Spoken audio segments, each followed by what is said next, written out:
Hi, guys. So today we are going to be actively reading the last Edgar Allan Poe story that we are going to do for this unit. It's very important to make sure that you complete this active read because we are going to be using it for a TDA. Okay. So what you're going to need to do is go ahead and click on this link down at the bottom to open up our story. Um, the story, the active read that we're going to be doing is going to be split into two separate days. So there's going to be two videos down here. Our first day today, we are going to go ahead and read the first 2 pages of our story. It's a total of 4 pages. So let's go ahead and get started here. Um, the story is titled The Black Cat. Um, if we're thinking about that, there are some things that we associate with black cats. Um, them being bad luck, misfortune, things like that. It's supposed to be if a black cat crosses your path, you're supposed to turn around or you're going to have bad luck for the rest of the day. Okay, so let's go ahead and look at our focus question here. We have two. Our first focus question is, how is the narrator described? So again, we have an unnamed narrator in this story. They don't have a name. We'll just refer to them as the narrator. So how are they described? We're going to go ahead and highlight that in blue. Okay. And our second focus question here is, how is the narrator unreliable? We talked about unreliable narrators a little bit. Um, you took notes on this. Unreliable narrators have some reason why they can't be trusted. Maybe they're crazy.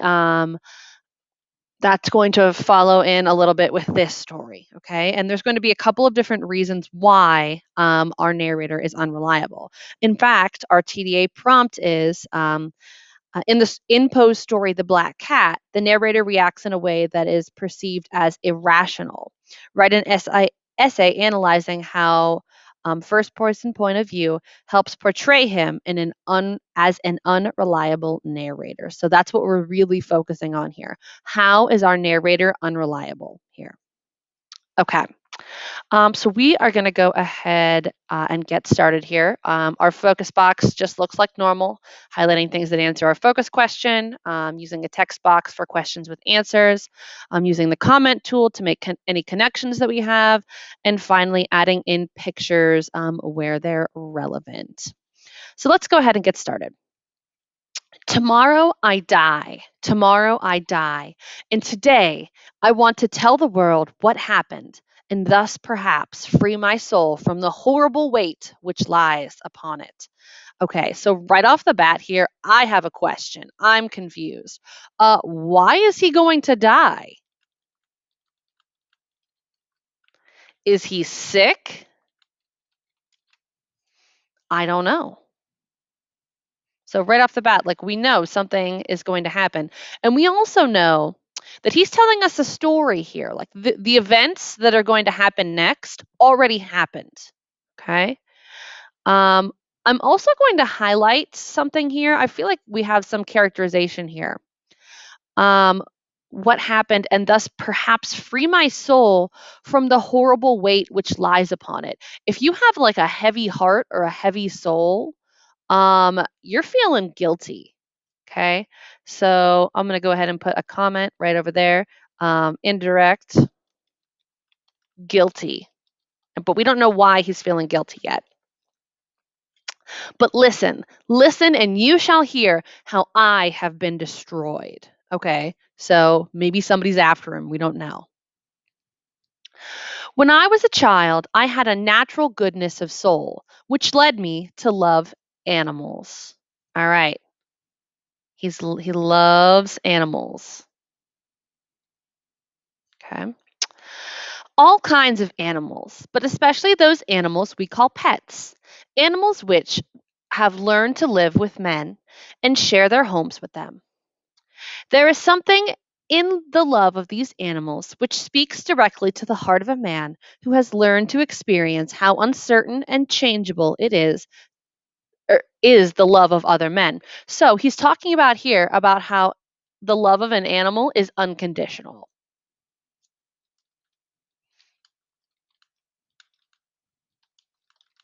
Unconditional. not like people's love.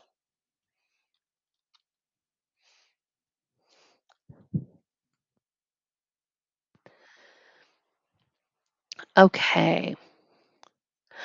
I was quite young when I married. You will understand the joy I felt to find that my wife shared with me my love for animals. Quickly, she got us several pets of the most likable kind. We had birds, some goldfish, a fine dog, and a cat. The cat was a beautiful animal of unusually large size and entirely black. I named the cat Pluto, and he was the pet I liked best. All right, I want to add in a picture here. Pluto's a black cat. I'm adding in a picture of a black cat.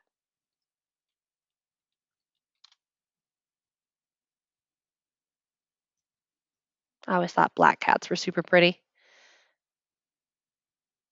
Okay.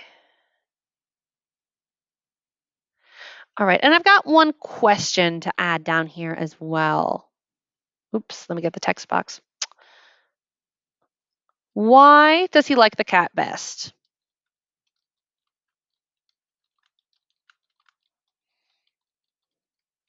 Maybe he's the best behaved.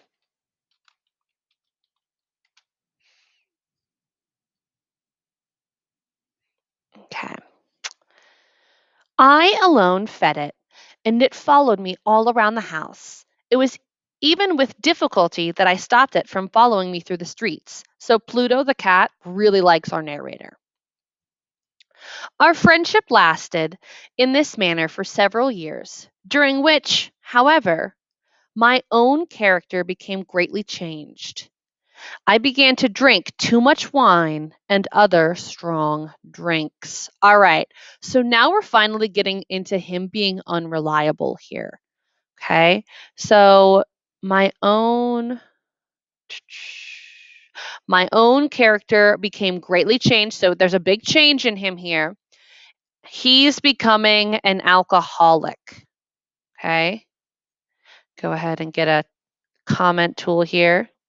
I'm going to change this to red also. Alcohol makes him unreliable. As the days passed, I became less loving in my manner. I became quick to anger and forgot how to smile and laugh. All right, again, this is making him unreliable as well. So, alrighty. I'm going to add a comment beside this one as well. Again, I'm going to make it red. He's becoming easily angered.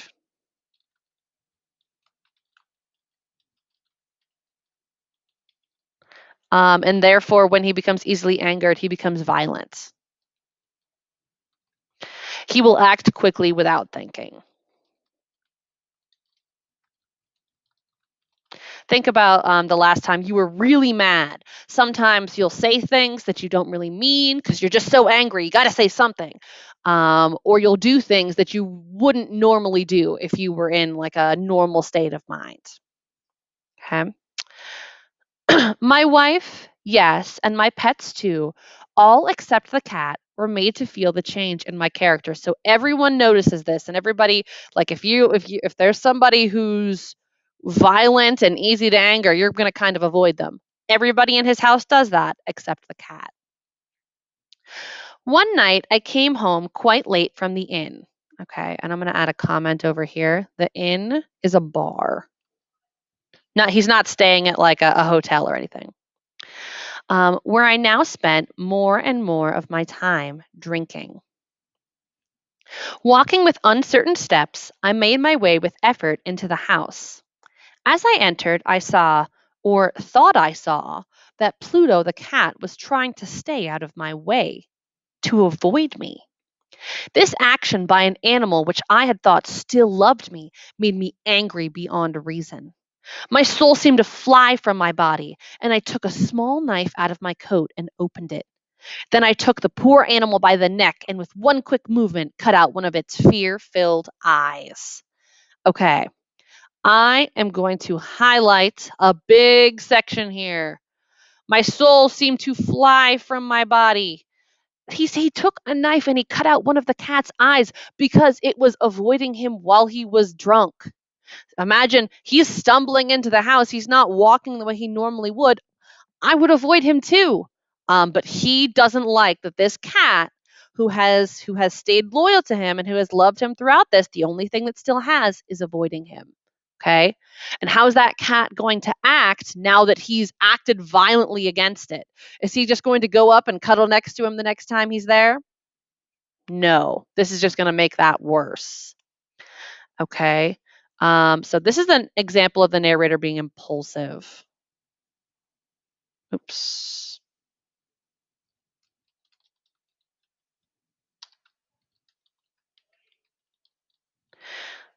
If he was actually thinking, he never would have done this. Slowly, the cat got well.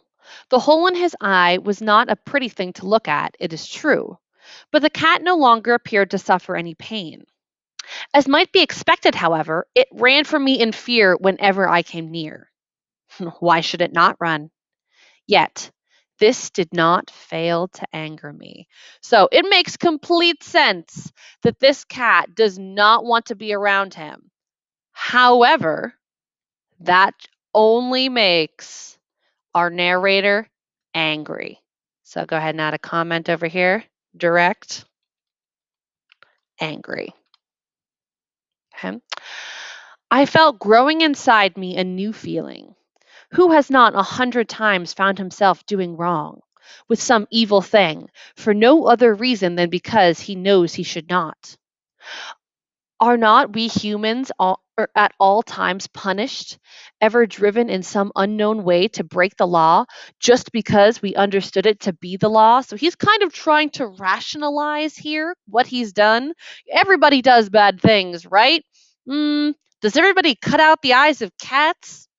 No. Okay.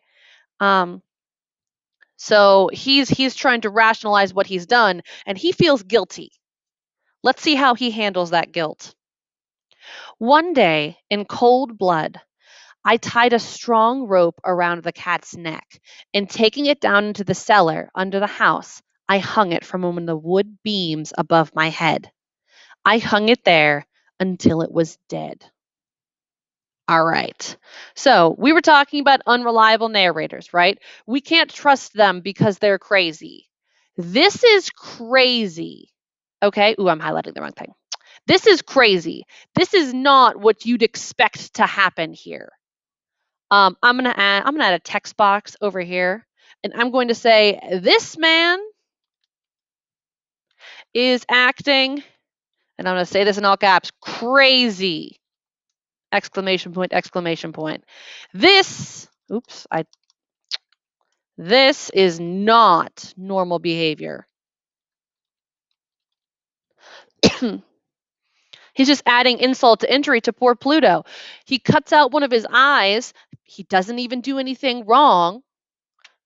And then he kills him because the cat no longer likes him. Okay. He is unreliable because he's violent.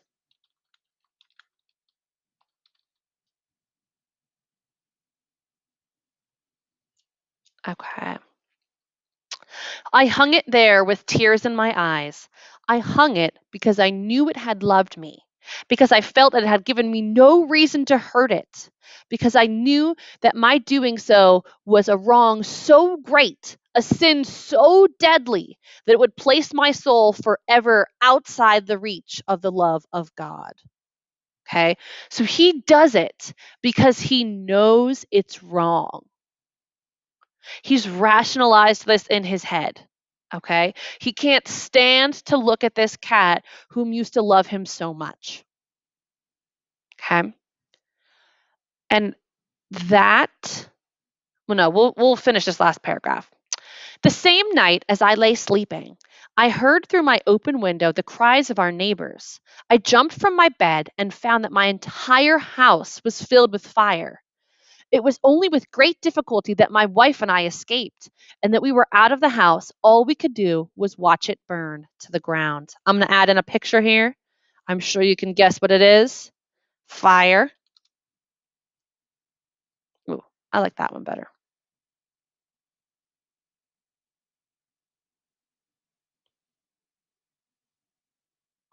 And watch it burn to the ground. I thought of the cat as I watched it burn, the cat whose dead body I had left hanging in the cellar. It seemed almost that the cat had in some mysterious way caused the house to burn down so that it could make me pay for my evil act, so that it could take revenge upon me. All right, I'm adding a text box over here. Um, is this actually Pluto's revenge?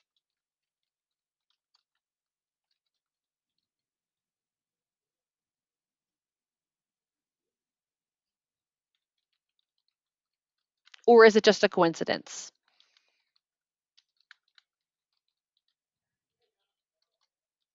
Okay. And that is where we are going to stop for today. If you guys have any questions for me about this first half of our active read, go ahead and send me an email. Have a nice day, guys.